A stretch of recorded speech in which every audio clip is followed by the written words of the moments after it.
La historia de Beatriz Adriana es en su esencia más pura y dolorosa, la crónica de un despojo sistemático y cruel que la maquinaria de la industria del entretenimiento en México decidió sepultar bajo el brillo de las lentejas, los estadios abarrotados y una imagen de misticismo que hoy muchos consumen sin cuestionar. Para comprender la magnitud de esta tragedia, que posee los matices de un documental serio y desgarrador, debemos alejarnos por completo de la figura de la celebridad glamurosa y mirar directamente a la mujer de carne y hueso, una madre que mientras enterraba a su propio hijo con el alma hecha jirones y el corazón seco de tanto llorar, escuchaba de fondo el eco de una traición que todavía hoy, décadas después, sigue facturando millones de pesos en regalías y aplausos.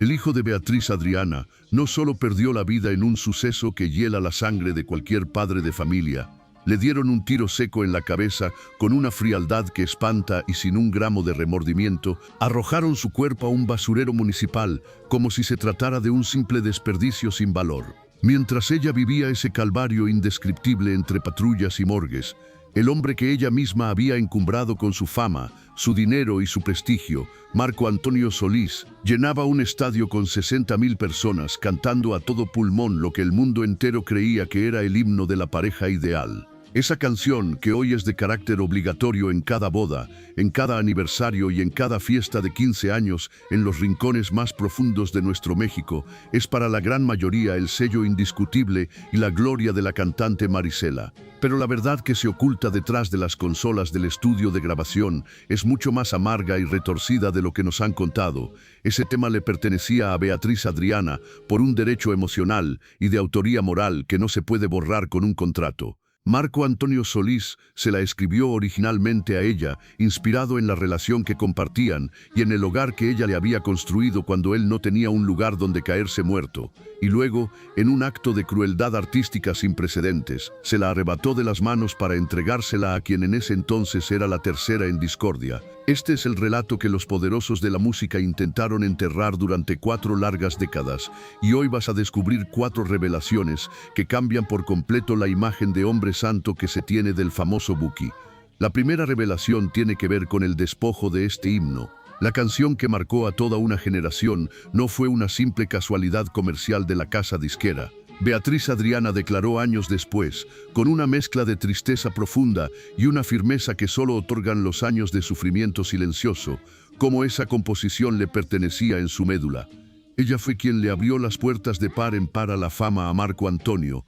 Cuando se conocieron, ella era la estrella consagrada de la música ranchera y del cine nacional, mientras él apenas era un muchacho delgado, de cabello largo, que tocaba en bares de mala muerte, con una agrupación que aún no lograba despegar.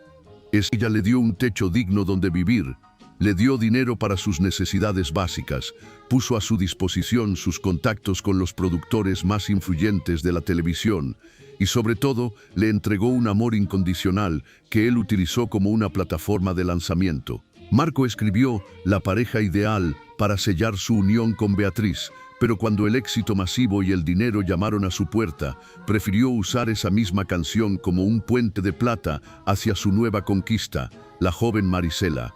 Este despojo no fue solo una cuestión de créditos profesionales en un disco, fue una herida directa a la identidad de una mujer que vio cómo su propia historia de amor era reciclada y vendida para darle brillo a la carrera de su rival ante los ojos de toda la nación. La segunda revelación nos traslada a un momento de terror puro que nadie debería experimentar, la llamada de las 4 de la mañana. Existe un punto de quiebre absoluto en la vida de Beatriz Adriana, que divide su existencia en un antes y un después definitivo. El 14 de julio del año 2000, cuando la noche estaba en su punto más oscuro y el silencio reinaba en su hogar, el timbre del teléfono rompió la calma de su habitación. Lo que Beatriz escuchó del otro lado de la línea esa madrugada no fueron palabras de consuelo, ni explicaciones razonables sobre el paradero de su hijo, sino la confirmación de una realidad que la dejaría paralizada de por vida. Esa llamada marcó el inicio de una persecución emocional y legal que ella nunca ha podido borrar de su memoria,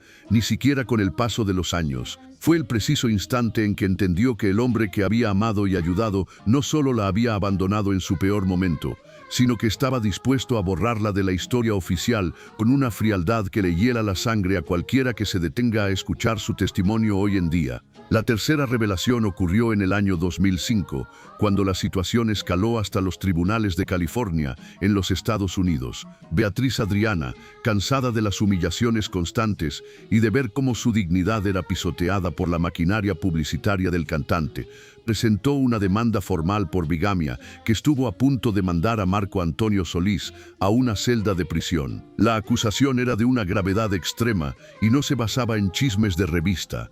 Ella afirmaba, con documentos legales en mano, que el cantante nunca se había divorciado legalmente de ella, siguiendo los protocolos debidos antes de contraer nupcias con su actual esposa, la señora Christy Solís. La respuesta de Christy no se hizo esperar y fue de una brutalidad mediática impresionante, lanzando ataques personales y ataques directos contra la integridad de Beatriz ante las cámaras de televisión de todo el continente. Lo que ocurrió en esa corte no fue solo un pleito por papeles mal llenados o fechas confusas, fue la lucha desesperada de una mujer madura por recuperar su lugar legítimo en la cronología de una vida y por demostrar que su matrimonio no había sido un simple trámite olvidado en un cajón, sino una unión legal que fue pisoteada por la soberbia que otorga el éxito económico y la fama internacional.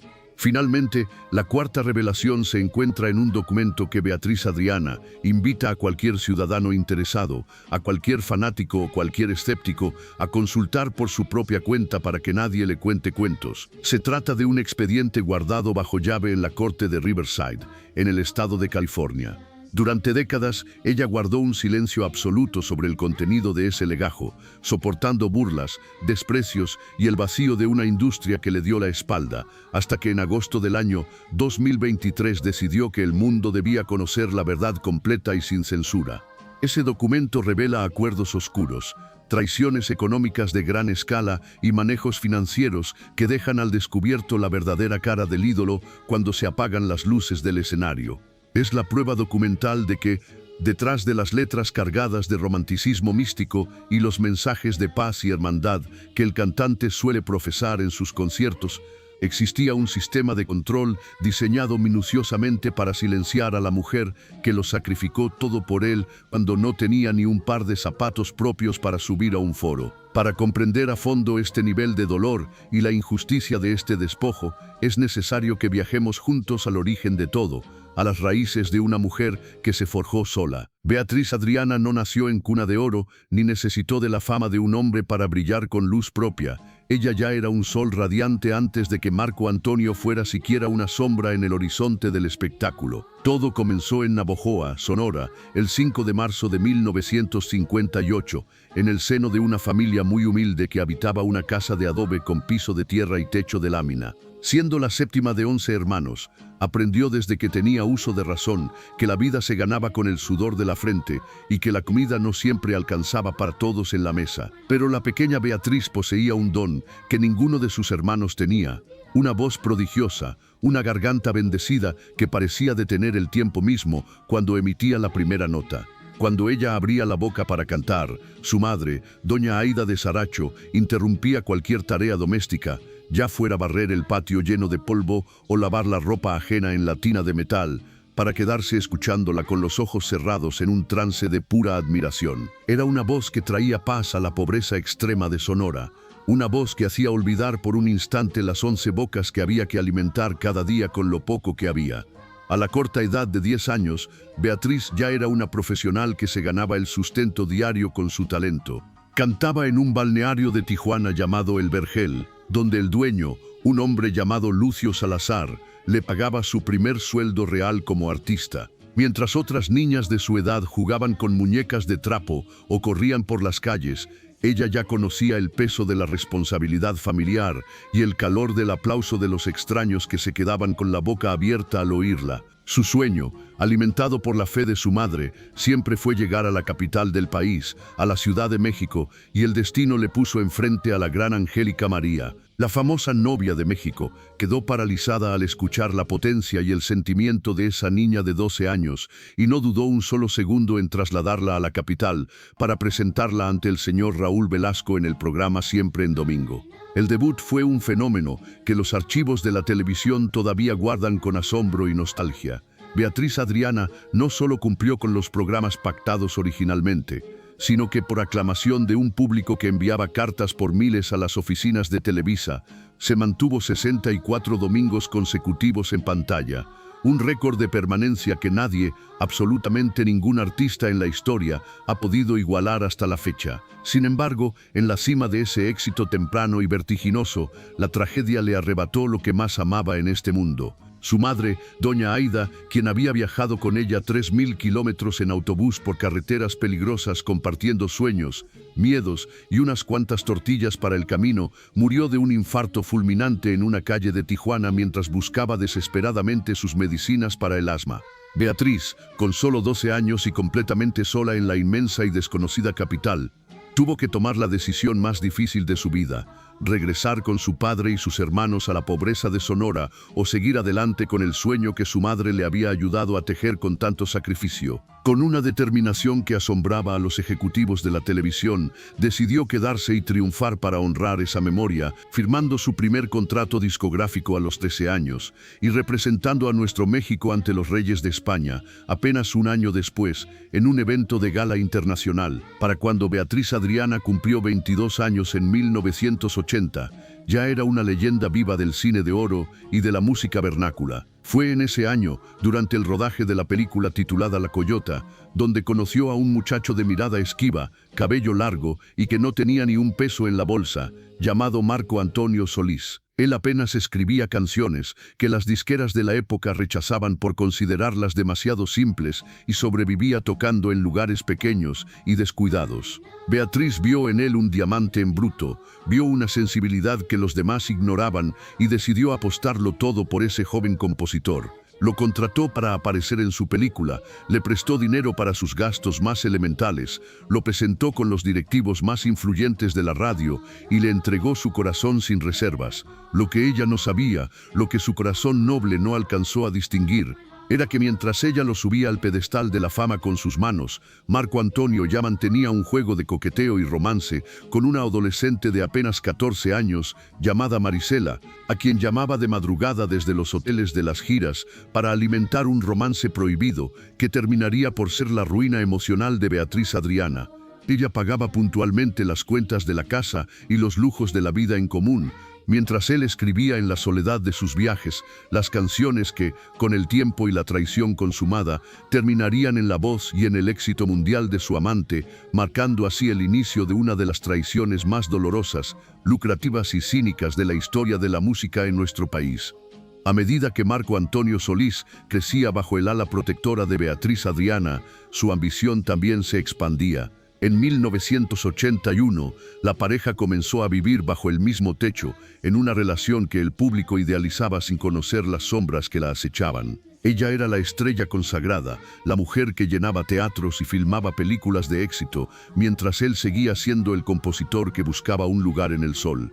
Beatriz no solo le dio amor, le dio su estructura profesional. Fue ella quien lo impulsó a perfeccionar su imagen y quien utilizó su influencia para que las canciones de los Bukis empezaran a sonar con fuerza en las estaciones de radio nacionales. Era un intercambio que, a ojos de Beatriz, se basaba en la gratitud y la construcción de un futuro familiar, pero para Marco Antonio parece que fue simplemente un peldaño necesario en su ascenso al trono de la balada romántica. En 1983, la situación tomó un giro definitivo. Marco Antonio se casó con Beatriz Adriana en una ceremonia que fue noticia nacional, mientras ella esperaba a su hija, la pequeña Beatriz Adriana Solís. Parecía que finalmente la estabilidad había llegado a la vida de la sonorense, que el sacrificio de su madre y la soledad de su infancia en los escenarios habían valido la pena al encontrar a un compañero de vida. Sin embargo, ese mismo año, Marco Antonio terminó de producir el primer disco de Marisela, titulado de manera irónica, Sin él. Lo que Beatriz Adriana no sabía era que el tiempo que su esposo pasaba en el estudio de grabación no era solo para trabajar en la música, sino para reavivar la llama con aquella joven rubia que lo tenía cautivado desde que era una niña de 14 años. El engaño no solo era sentimental, era creativo. Las canciones que Marco escribía en la intimidad de su hogar, muchas veces inspiradas por la presencia de Beatriz, terminaban siendo grabadas por Marisela con una carga emocional que el público interpretaba como una conexión única entre el productor y su nueva estrella. La humillación pública llegó a su punto máximo en 1985, en el escenario que Beatriz Adriana consideraba su casa, siempre en domingo. Esa noche, ante 60 millones de espectadores, Marco Antonio Solís no salió a cantar con su esposa, la mujer que lo había rescatado de la oscuridad, sino que apareció tomado de la mano de Marisela para presentar el dueto de la pareja ideal. Beatriz Adriana, sentada en la sala de su casa, vio a través de la pantalla cómo su esposo le cantaba a otra mujer las palabras de amor que le pertenecían a ella por ley y por historia. Vio cómo se miraban, vio la complicidad en sus gestos y escuchó cómo el país entero empezaba a llamar a Marisela y a Marco la pareja ideal, borrando de un plumazo su lugar como esposa legítima. Fue un despojo en cadena nacional, un robo de identidad artística que la dejó sumida en una depresión de la que le costaría años salir, mientras el mundo aplaudía a los nuevos amantes. Lo que vino después fue un descenso a los infiernos de la justicia y el olvido. Tras el divorcio, Marco Antonio Solís continuó su ascenso meteórico, reinventándose como un solista de tintes espirituales, mientras Beatriz Adriana se quedaba con la responsabilidad de criar a sus hijos y de intentar rescatar una carrera que la industria empezaba a considerar incómoda por su relación con el ídolo. La tragedia de su hijo Leonardo, asesinado en el año 2000 en una zona descuidada de Tijuana, fue el golpe de gracia para una mujer que ya no tenía fuerzas para luchar. El hecho de que Marco Antonio estuviera dando un concierto masivo mientras su exesposa identificaba el cuerpo de su hijo en una morgue es una imagen que define la disparidad de sus vidas, uno en la gloria del aplauso y la otra en la miseria del dolor más absoluto. En 2005, Beatriz Adriana decidió que ya no callaría más. Presentó la demanda por bigamia en California, un acto de valentía que buscaba no solo justicia legal, sino un reconocimiento público de que ella nunca fue una ex cualquiera, sino la esposa que fue engañada con un divorcio procesado bajo irregularidades que el expediente de Riverside detalla con precisión quirúrgica. Aunque la maquinaria de relaciones públicas del cantante logró desviar la atención y pintar a Beatriz como una mujer despechada y amargada, los documentos legales permanecen ahí, esperando a ser leídos por quien tenga el valor de enfrentar la realidad. Esta es la historia de una mujer que fue la arquitecta del éxito de un hombre que, una vez en la cima, decidió que los planos originales ya no le servían y que era mejor quemar el edificio con ella adentro. Beatriz Adriana hoy vive con la dignidad de quien sabe la verdad. Mientras el resto del mundo sigue bailando en las bodas, una canción que fue robada de un corazón sonorense para alimentar una mentira comercial que ya dura 40 años. Le di absolutamente todo lo que una mujer de fe y de principios puede entregarle al hombre que ama, mi tiempo más valioso, mi dinero ganado con el sudor de mi frente, mi nombre que ya era respetado en todo México, mi reputación intachable y sobre todo mi corazón entero. Y parecía por un momento fugaz, que finalmente la vida me iba a recompensar con un poco de esa paz y estabilidad que tanto anhelaba desde niña, pero la cruda realidad es que lo peor de la tormenta, esa oscuridad que te quita el aliento, aún no había empezado a manifestarse.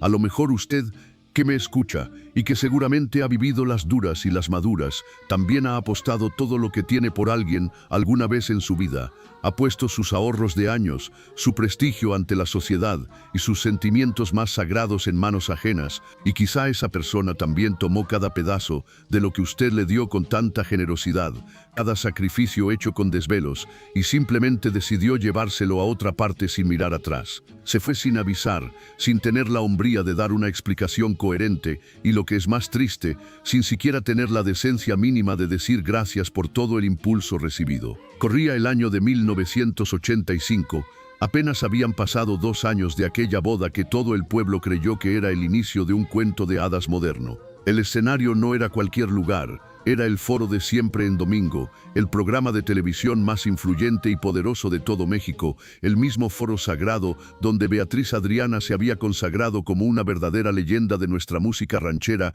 cuando era apenas una criatura. Era el lugar donde ella había roto récords históricos, cantando 64 domingos seguidos por puro amor del público, donde la gente de nuestras ciudades y pueblos la había visto crecer y la había adorado con un fervor que pocos artistas alcanzan. Eran las mismas cámaras que la habían hecho una estrella internacional. El mismo escenario que ella sentía como la extensión de su propia casa. Pero esa noche de domingo, el destino, o mejor dicho, la traición humana, tenía preparada una puñalada por la espalda que se vería en cada rincón del país. Esa noche, Marco Antonio Solís apareció frente a los proyectores, pero no estaba solo como en otras ocasiones. A su lado, con una presencia que parecía devorar la señal de televisión, estaba Marisela, aquella jovencita rubia que él había conocido cuando ella apenas era una niña de 14 años, ahora ya tenía 19 primaveras. Había crecido y se había convertido en una mujer de una belleza llamativa, de ojos claros y cabello dorado como el sol, con una estampa que llenaba cada rincón de la pantalla de los hogares mexicanos. Y ahí estaba ella, parada hombro con hombro, casi rozando la piel del esposo de Beatriz Adriana. Juntos, ante los ojos de millones de familias que cenaban frente al televisor, se dispusieron a cantar una canción que no solo haría historia en las estaciones de radio, sino que se convertiría en el símbolo viviente de una traición pública. La melodía titulada La pareja ideal. 60 millones de mexicanos fueron testigos mudos de ese momento a través de sus aparatos de televisión. Los vieron mirarse a los ojos con una complicidad y una ternura que no se podía fingir mientras entonaban cada verso cargado de romanticismo. Los vieron sonreírse con una cercanía que gritaba que en ese foro no existía nadie más en el mundo que ellos dos, actuando exactamente como lo que la letra de la canción decía que eran la pareja ideal de enamorados. Y entre esos 60 millones de espectadores, en la soledad de su hogar, estaba Beatriz Adriana. Imagine la escena, ella sentada en su sala, quizás con su bebé en brazos, viendo con incredulidad la pantalla, viendo cómo su propio esposo, el hombre al que ella le había abierto todas las puertas del éxito, le cantaba a otra mujer. Vio cómo se devoraban con la mirada, vio cómo la prensa del corazón, apenas al amanecer del día lunes, comenzaría a murmurar que el romance prohibido se había retomado con más fuerza que nunca, y sintió en carne propia cómo su matrimonio se desmoronaba en cadena nacional, frente al mismo público que un día la coronó como su máxima reina.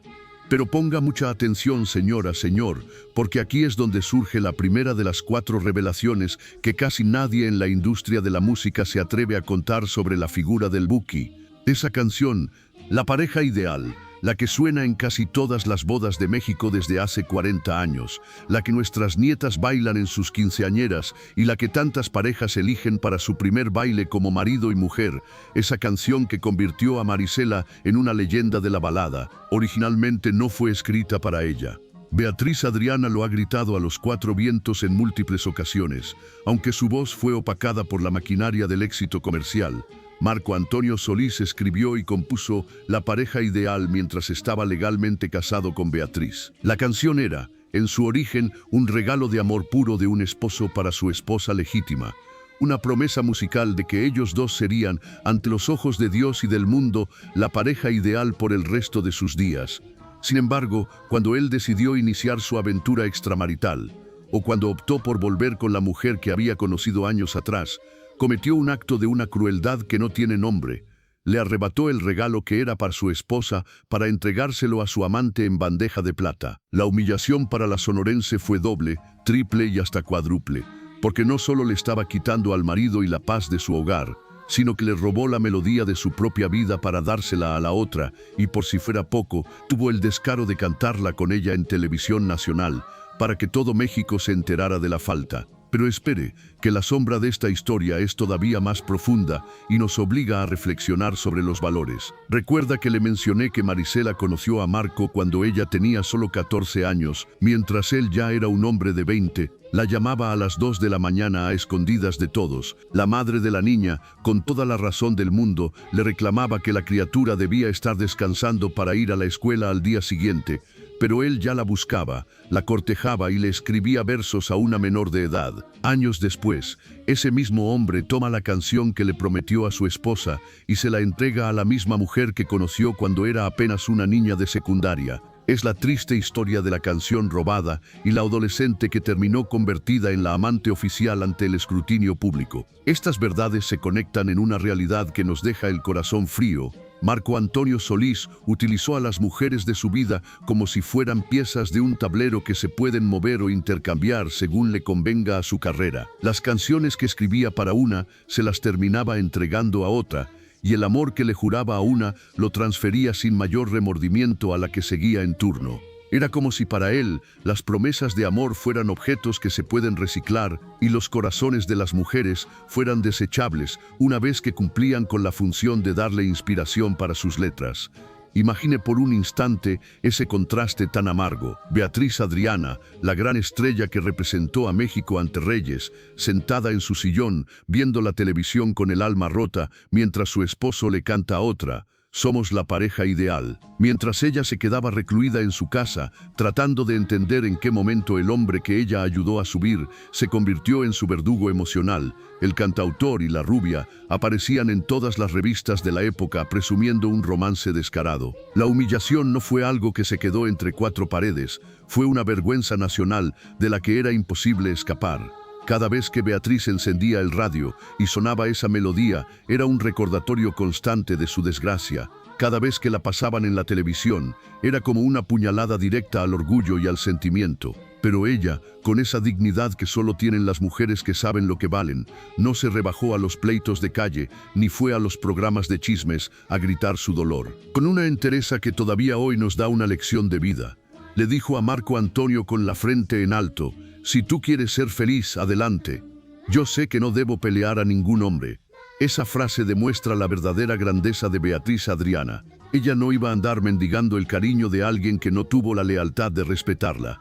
Prefirió perder su matrimonio manteniendo su honor intacto que intentar retener a un hombre arrastrándose por el suelo. Lo que ella no sospechaba en aquel momento de 1985 es que Marco Antonio no solo se estaba llevando su tranquilidad. Cuando se fue, también se llevó propiedades, dinero y hasta el estudio de grabación que habían construido con el esfuerzo de ambos. Lo que él hizo con esos bienes materiales es algo que ella cayó durante décadas bajo una amenaza constante.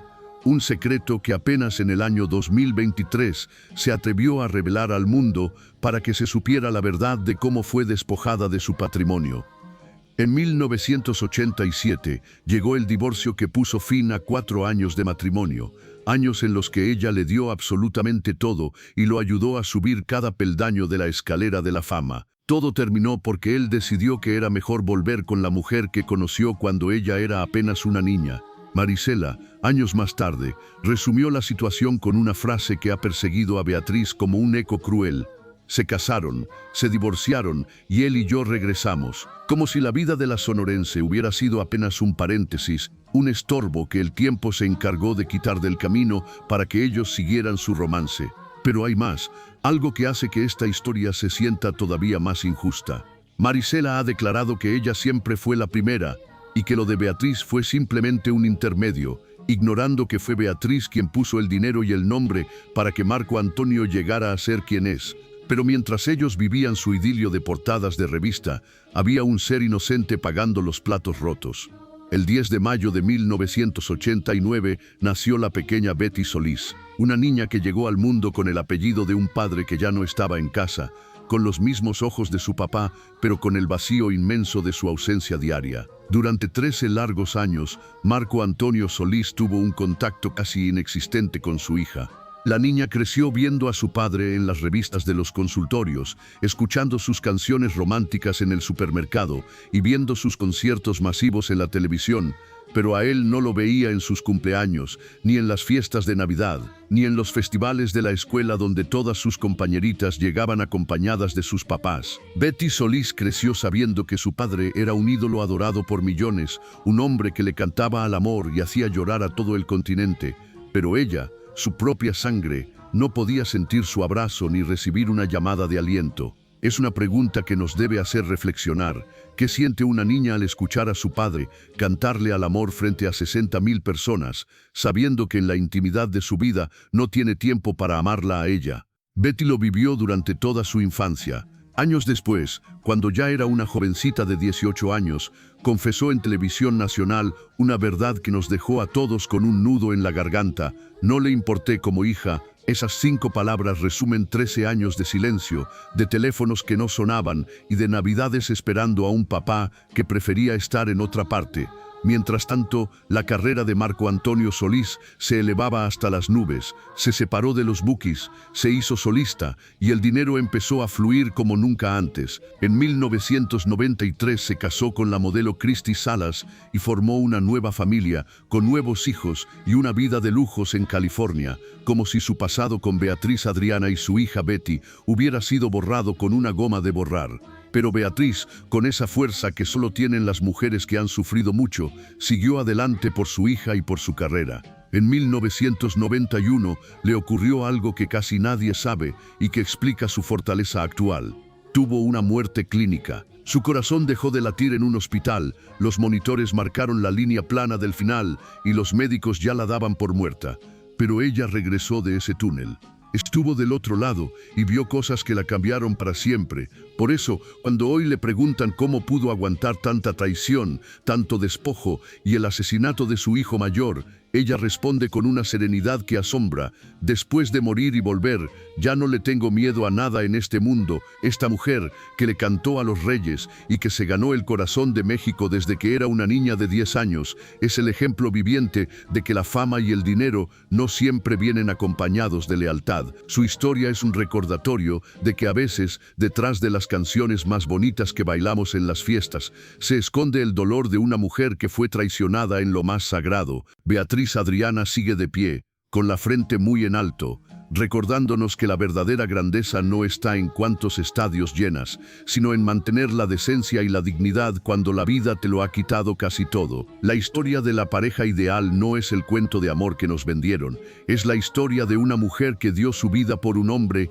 y recibió a cambio el olvido y el despojo, pero que hoy camina tranquila porque sabe que la verdad, tarde o temprano, siempre sale a la luz. Ya no le tengo miedo a nada. Esa frase, pronunciada con una serenidad que estremece los huesos, no es un simple eslogan de superación personal, es el testamento de una mujer que caminó por el Valle de las Sombras y regresó para contarlo. 9 años después de aquel episodio místico, cuando el teléfono rompió el silencio de la madrugada para avisarle que su hijo estaba en manos de secuestradores, esa frase fue lo único que la sostuvo en pie, el único clavo ardiendo al que Beatriz Adriana pudo aferrarse para no desvanecerse en el abismo de la locura. Para entender la magnitud de lo que esta mujer ha soportado, hay que mirar más allá de las luces del escenario. Esa frase explica cómo Beatriz Adriana pudo seguir cantando cuando su corazón estaba hecho pedazos, literalmente repartido entre la morgue y el recuerdo. Explica cómo pudo seguir sonriendo frente a las cámaras de televisión, mientras su mundo privado se derrumbaba como un castillo de naipes bajo una tormenta de traiciones. Explica sobre todo cómo una artista puede pararse frente a un público sediento de alegría y entonar canciones de amor, cuando el amor, en todas sus facetas, el de pareja y el de madre, la había destruido de la forma más violenta imaginable. En ese mismo año de 1991, mientras muchos pensaban que ella ya era una figura del pasado, Beatriz Adriana dio un golpe de autoridad que resonó en toda la industria, rompió el récord de taquilla más alta en la historia del mítico Teatro $1 Millón de Los Ángeles. Imaginen la escena: una mujer que acababa de regresar de la muerte clínica, una sobreviviente que había visto la luz al final del túnel y había decidido que todavía no era su turno, llenando hasta el último rincón del teatro más importante para la comunidad latina en los Estados Unidos. Era una guerrera, una mujer que ya no negociaba con el miedo porque ya conocía el final del camino. Le dio todo a su público y seguía dando, a pesar de que en su interior ya no quedaba casi nada de la alegría original. Pero lo que vino después fue algo para lo que ningún ser humano, por más fuerte que sea, puede prepararse. Algo que ninguna madre en este mundo debería vivir jamás. Y aquí es donde la historia da un giro macabro que cambia por completo el sentido de su existencia. Prepárese, porque lo que viene es la razón de ser de este relato. Julio del año 2000. Han pasado ya 13 largos años desde aquel divorcio mediático que la dejó marcada. Beatriz Adriana ha intentado rehacer su vida lo mejor que ha podido, navegando entre la nostalgia de su gloria pasada y la dura realidad de una industria que suele olvidar rápido a sus reinas. No ha sido fácil. Ha habido noches enteras sin pegar el ojo, lágrimas amargas derramadas en camerinos fríos y vacíos de provincia, y momentos de debilidad donde quiso soltar el micrófono y desaparecer. Pero siguió adelante porque eso es lo que hacen las sobrevivientes de verdad. Su carrera seguía, no con los llenos totales de antes en los grandes estadios, pero con el respeto de un público fiel que nunca le dio la espalda. Su hija Betty ya tiene 11 años, es una niña dulce y sensible que empieza a hacer preguntas difíciles, preguntas que Beatriz no sabe cómo responder sin romperle el corazón. ¿Por qué mi papá nunca viene a verme? ¿Por qué solo lo veo en la televisión? El dolor del abandono se ha convertido en una cicatriz gruesa, no ha sanado del todo, pero al menos ya no sangra todos los días. Y entonces aparece Leonardo. Leonardo Martínez, de 21 años. El hijo de Beatriz Adriana, nacido de otra relación, un joven que era el motor de sus días. Leonardo tenía toda la vida por delante, ojos que brillaban de ilusión cuando hablaba de sus proyectos y una sonrisa que tenía el poder de iluminar cualquier habitación oscura donde entrara. Tenía esa energía vibrante de los jóvenes que creen que el mundo les pertenece y que bajo su mirada nada malo puede ocurrir. Leonardo decide viajar a Tijuana con quien creía era su gran amigo, Aquiles Verguis. El motivo aparente era un negocio de autos, una oportunidad para empezar a abrirse camino por su cuenta. Al menos eso es lo que Leonardo creía de buena fe. Lo que el joven no sabía, lo que no podía ni sospechar, era que Aquiles Verguis tenía una deuda de muerte con el narcotráfico.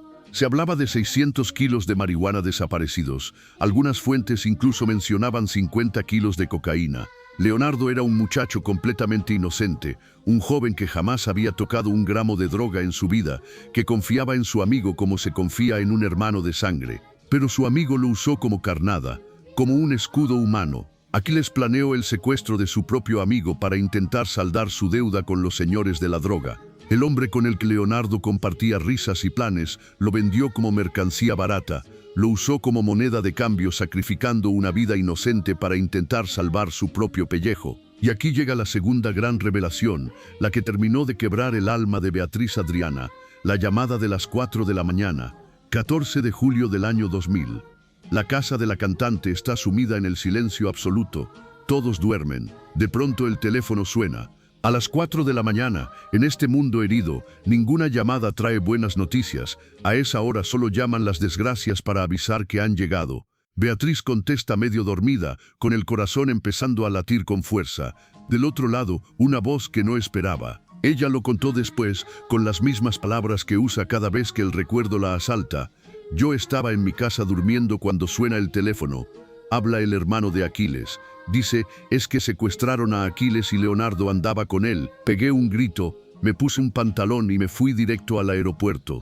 Así, sin tiempo para procesar el horror, sin tiempo para pensar en las consecuencias, Beatriz se lanzó al rescate. Su hijo estaba en manos de secuestradores profesionales y ella sentía que tenía que mover el mundo. Los criminales pedían $800,000, una cifra astronómica que en la época superaba los 8 millones de pesos. Beatriz Adriana movió cielo y tierra, llamó a cada contacto que tenía en su agenda, suplicó a empresarios y contactó a compañeros artistas. Maribel Guardia respondió al llamado, Joan Sebastián. También ayudó con generosidad. Incluso Marco Antonio Solís, el hombre que la había abandonado 13 años atrás, mandó dinero para el rescate. Pero no fue suficiente. Durante los días que duró el secuestro, Beatriz Adriana nunca pudo escuchar la voz de su hijo. Los captores no lo dejaban hablar, manteniéndola en una tortura psicológica insoportable. No sabía si estaba vivo, si tenía hambre, si lo estaban golpeando. Solo podía salir ante los medios a suplicar. Se los suplico, tengan piedad. Yo soy papá y mamá de Leonardo. Esa frase, papá y mamá, encerraba otra verdad dolorosa. El padre biológico de Leonardo nunca estuvo presente. Beatriz había criado a ese muchacho sola, enfrentando las enfermedades, las tareas escolares y los problemas de la adolescencia sin el apoyo de nadie. Y ahora estaba tratando de salvarle la vida también sola. 4 días después de aquella llamada fatídica, llegó la noticia que destruye el útero de cualquier madre. La policía encontró 2 cuerpos en un paraje conocido como Montebello, en Tijuana. Era un terreno baldío utilizado como basurero clandestino, un lugar donde la gente tiraba escombros de construcción y desperdicios. Un lugar olvidado por Dios y por la justicia. Los cuerpos estaban entre la basura, sin zapatos, con huellas evidentes de tortura, las manos atadas cruelmente con cinta industrial y 2 impactos de bala en la cabeza. El olor en el lugar era insoportable, la estampa era la de la degradación humana absoluta. Y ahí, en ese basurero, dejaron tirado al hijo de una de las estrellas más grandes de México. Las palabras con las que Beatriz Adriana describió el hallazgo son de las que te persiguen cuando intentas cerrar los ojos por la noche. Le ataron sus manitas a mi hijo y le dieron un tiro en su cabeza. Me lo tiraron en un baldío donde dicen tiraban basura. Le robaron hasta los zapatos. Sus manitas. Leonardo ya era un hombre de 21 años, pero para ella siempre sería el niño al que le cambió los pañales, el bebé al que le enseñó a dar sus primeros pasos. Los asesinos fueron identificados después como Humberto Iribe Monroy, un criminal buscado por el FBI, y Arturo Pérez Ayala, un ex policía municipal que había decidido servirse del crimen en lugar de combatirlo. Leonardo murió por una deuda que no era suya, sacrificado por la traición de un amigo. Y mientras Beatriz Adriana identificaba el cuerpo frío de su hijo en una morgue de Tijuana, con las manos temblorosas y el alma vacía, Marco Antonio Solís estaba en otra parte de la República, subido en un escenario lleno de luces de colores, con música alegre y 40,000 personas coreando sus éxitos. Julio del año 2000. Ella enterraba a su hijo en un basurero convertido en cementerio. Él llenaba estadios con canciones de amor. Ese es el contraste brutal que define esta historia. Quizá usted que me escucha también conoce ese tipo de dolor. El dolor de recibir una noticia que le cambia el ADN para siempre. El de correr hacia ningún lado sin saber si llegará a tiempo.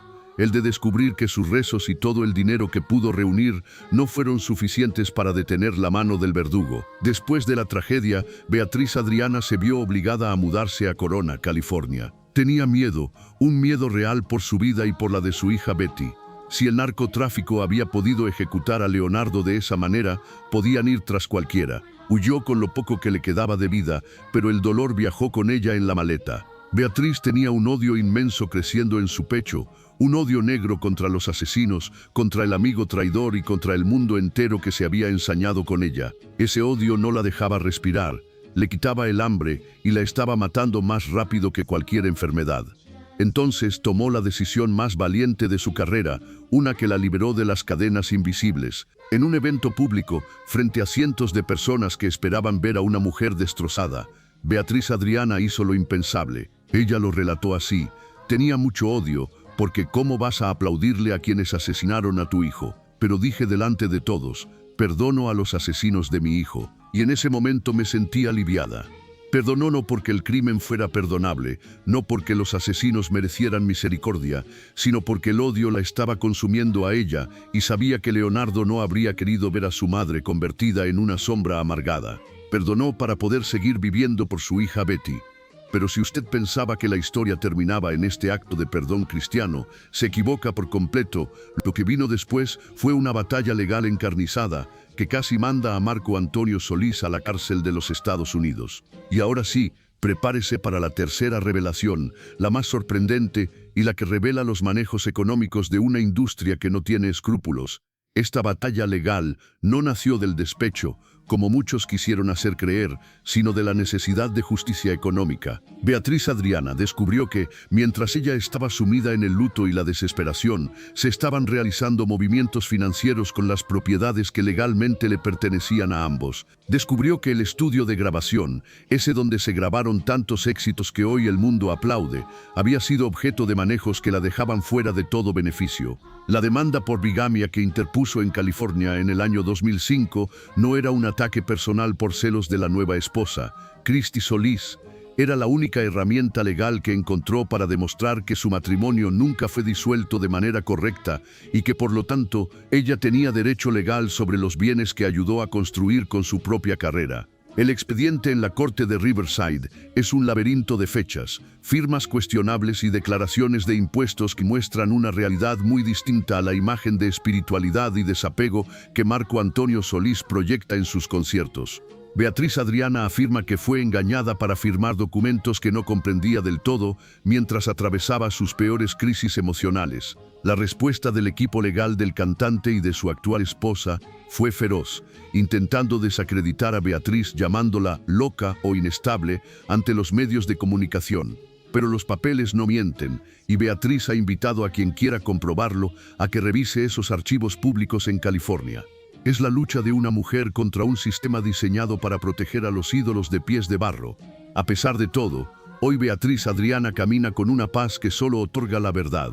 Ya no llena estadios, pero llena los corazones de quienes conocen su verdadera historia. Sigue viviendo en California, cuidando de su hija y de sus nietos, siendo el pilar de una familia que ha sabido sobrevivir a la tormenta. Su voz, aunque los años han pasado, sigue teniendo ese desgarro sonorense que nos recuerda que México es un país de mujeres fuertes, de madres que entierran a sus hijos y se levantan al día siguiente para seguir luchando. La historia de Beatriz Adriana es un recordatorio de que la verdadera pareja ideal no es la que sale en la televisión, sino la que uno forma con su propia dignidad y con su propia verdad, aunque el mundo entero prefiera escuchar una canción de amor que esconde una gran mentira. Aquel 3 de marzo del año 2005 quedó grabado en la memoria de quienes siguen de cerca los hilos del poder y la fama en nuestro México como un día de confrontación total, un día donde las máscaras de la espiritualidad se enfrentaron a la cruda realidad de los tribunales. Han pasado ya 5 inviernos desde aquel fatídico y sangriento suceso donde Leonardo, el hijo de Beatriz Adriana, perdió la vida de forma violenta en un basurero de Tijuana, un dolor que todavía quema como brasas en el pecho de la sonorense. El escenario de esta nueva batalla no es un palenque ni un estudio de grabación, sino la sobria y fría corte de Riverside, en el estado de California. El sol de la mañana, tibio pero implacable, se filtraba por las altas y pesadas ventanas del tribunal, iluminando un recinto donde el aire se sentía cargado de una electricidad estática, una tensión que se podía cortar con el filo de un cuchillo. Afuera, en las banquetas, una horda de periodistas con cámaras al hombro, micrófonos listos y curiosos de todas las edades, aguardaba con el aliento contenido.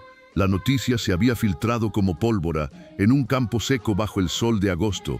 Beatriz Adriana, la mujer que alguna vez fue la reina absoluta de los escenarios, la dueña de los récords de taquilla y la esposa legítima de Marco Antonio Solís, iba a presentar una demanda que tenía el potencial de sacudir los cimientos de la industria musical latina y cambiar para siempre la imagen de hombre místico y santo que proyectaba el Buki. Beatriz Adriana entró al tribunal caminando con una dignidad que solo otorgan los años de sufrimiento, las pérdidas irreparables y esa resiliencia que nace de haber tocado el fondo del abismo. No llegaba con las manos vacías ni con simples suposiciones.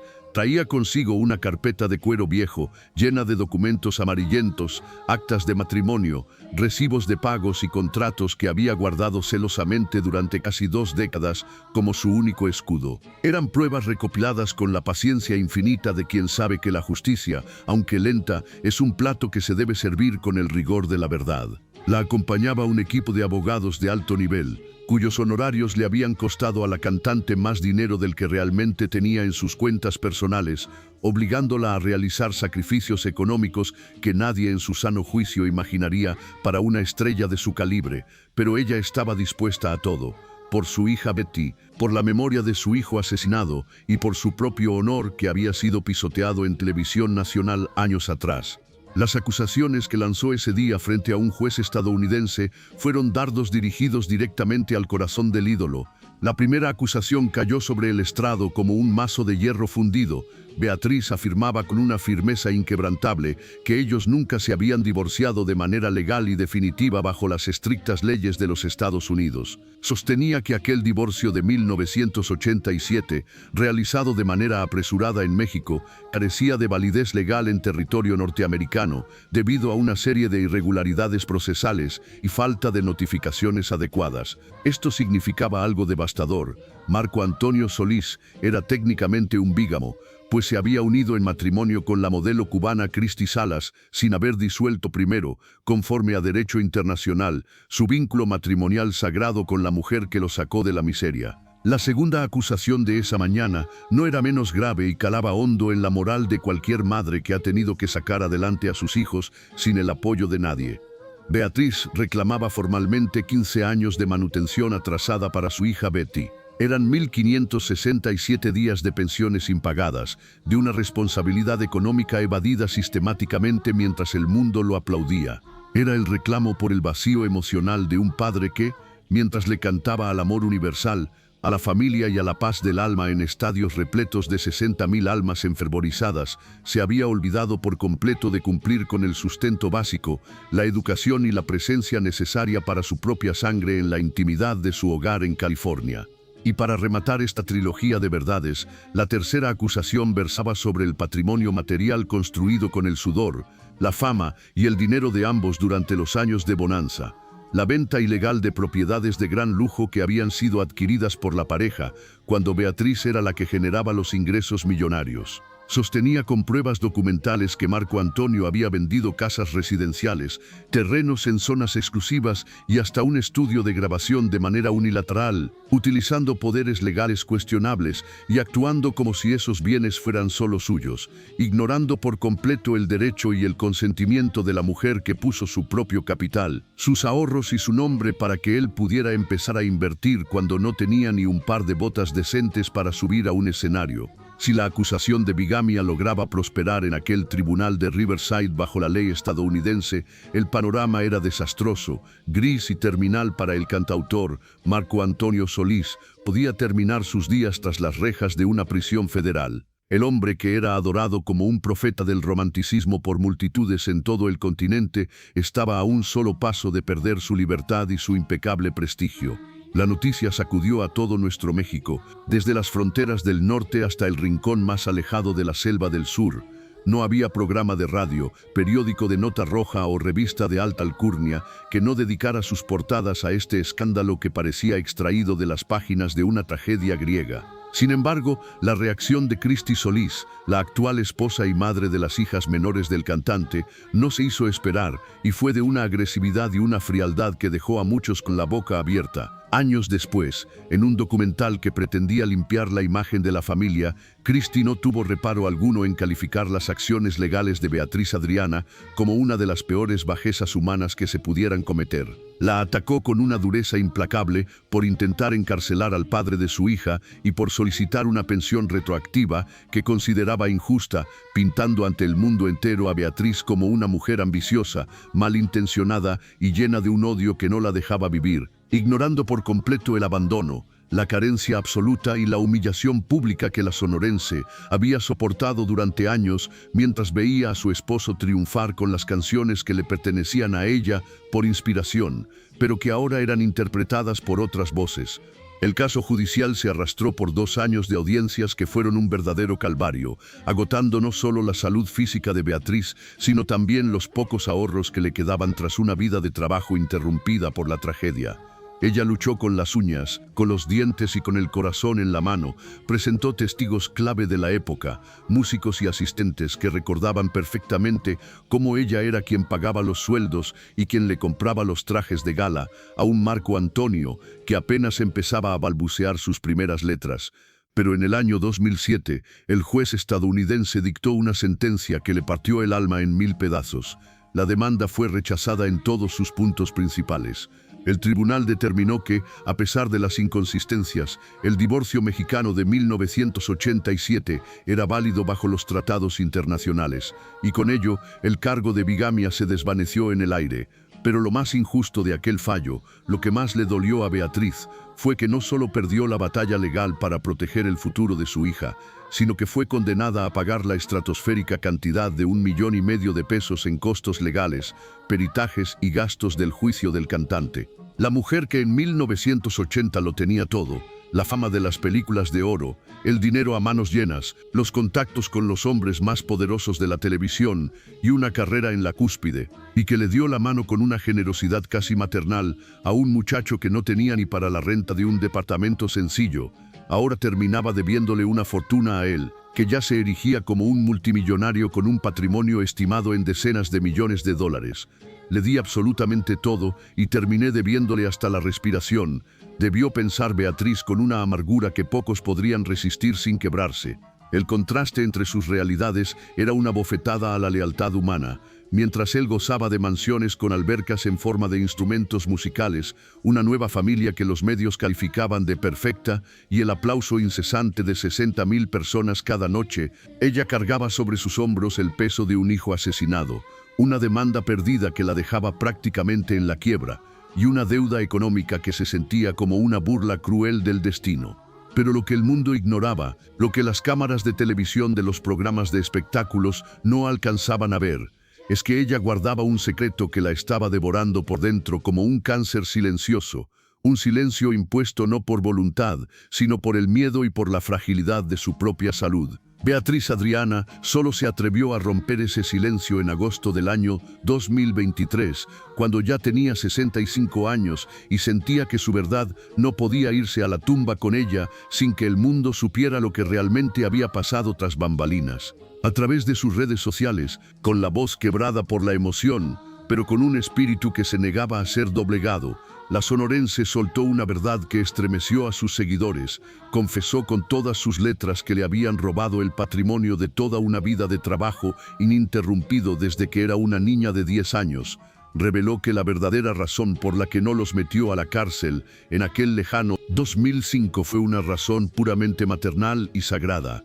No quería que su hija Betty creciera con el peso y el reproche en el alma de saber que su propia madre había sido la responsable de enviar a su padre a una celda de prisión. Según los cálculos legales que Beatriz Adriana detalló, por cada propiedad de la cual fue despojada mediante engaños y firmas cuestionables, le correspondían al menos 5 años de cárcel a Marco Antonio Solís bajo las leyes de propiedad de California. Eso sumaba una condena potencial de 15 años de prisión efectiva que ella, en un acto de misericordia que raya en lo heroico y que él nunca ha reconocido públicamente, decidió perdonarle por puro amor filial. Pero lo más indignante de su confesión fue la revelación de la presión psicológica y la coacción legal bajo la cual fue silenciada durante décadas. Beatriz confesó que fue obligada a firmar un documento de confidencialidad extrema, una mordaza legal donde se le prohibía bajo pena de cárcel hablar de estos manejos financieros. Y lo que es más cruel, la hicieron firmar ese papel de silencio mientras ella se encontraba postrada,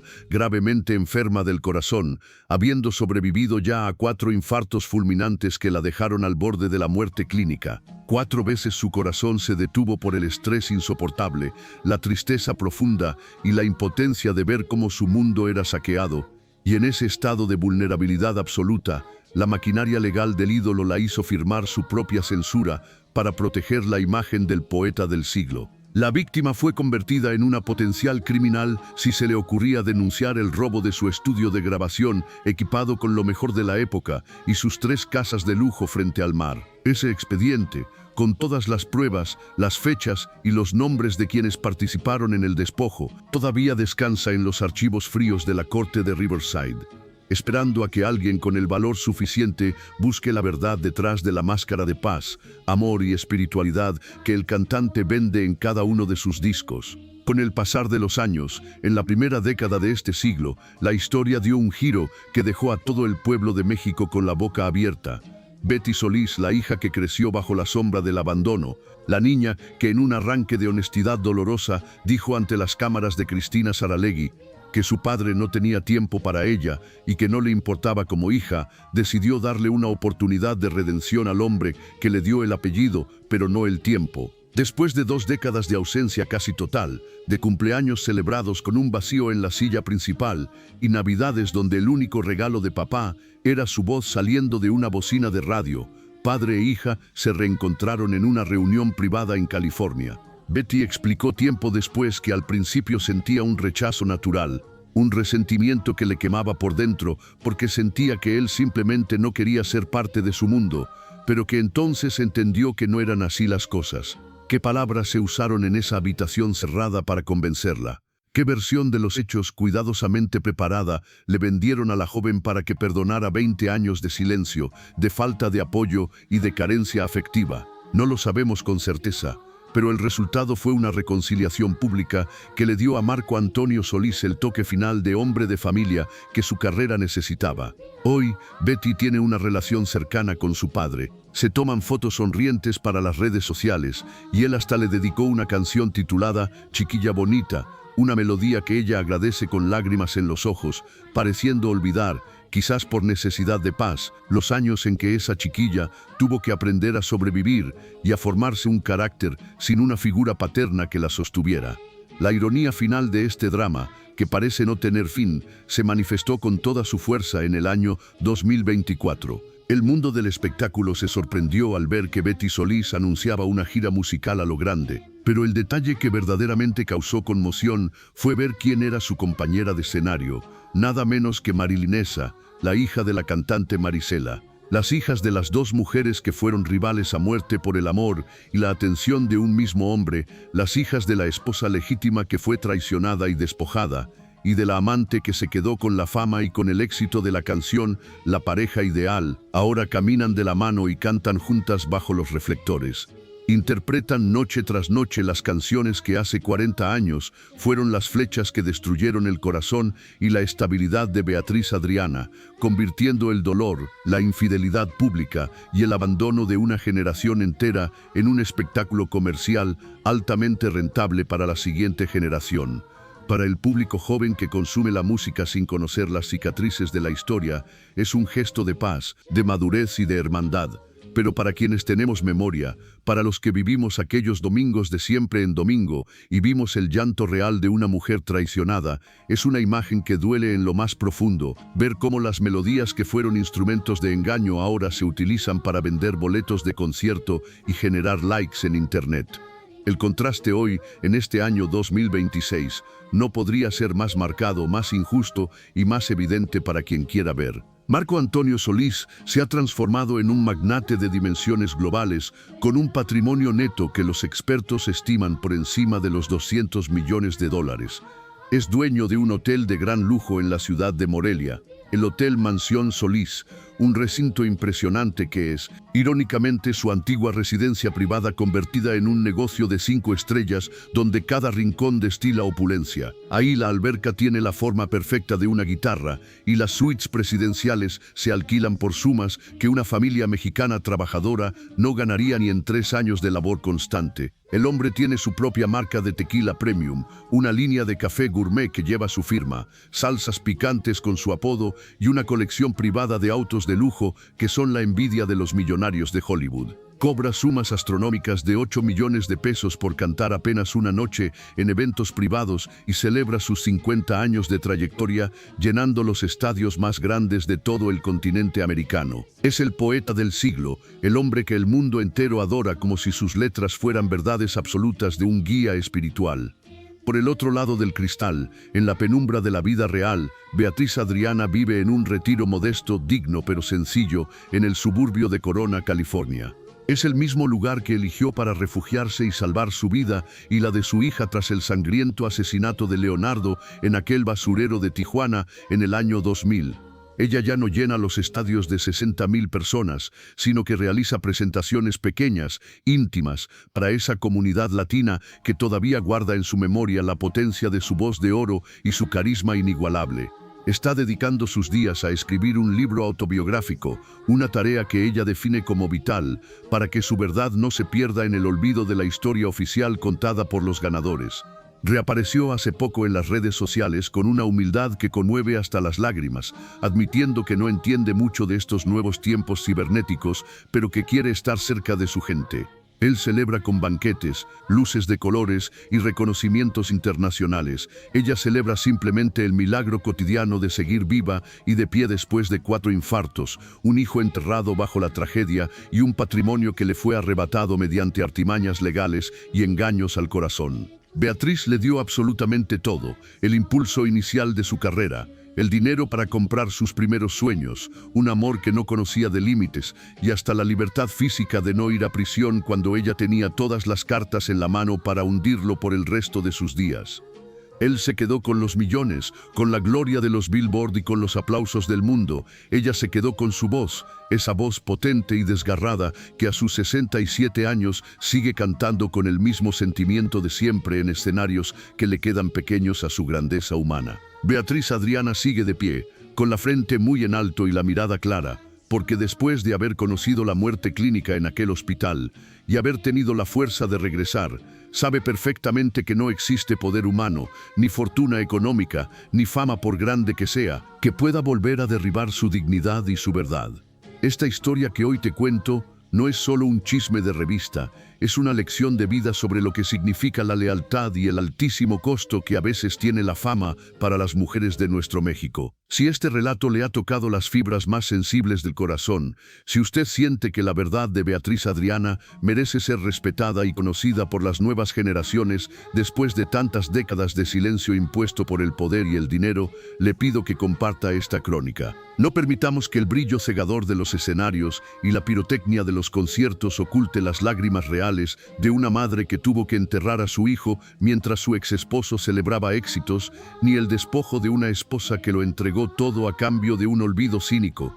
Hay mujeres en nuestra historia musical que merecen ser escuchadas con respeto por su entereza de acero. Y hay verdades que ni todo el oro del mundo ni el marketing más sofisticado pueden seguir ocultando bajo la alfombra del tiempo. La próxima semana traeremos para usted otra historia de una mujer valiente de nuestra música, otra carrera que fue truncada por la ambición desmedida de un hombre que se llevó los laureles que no le correspondían.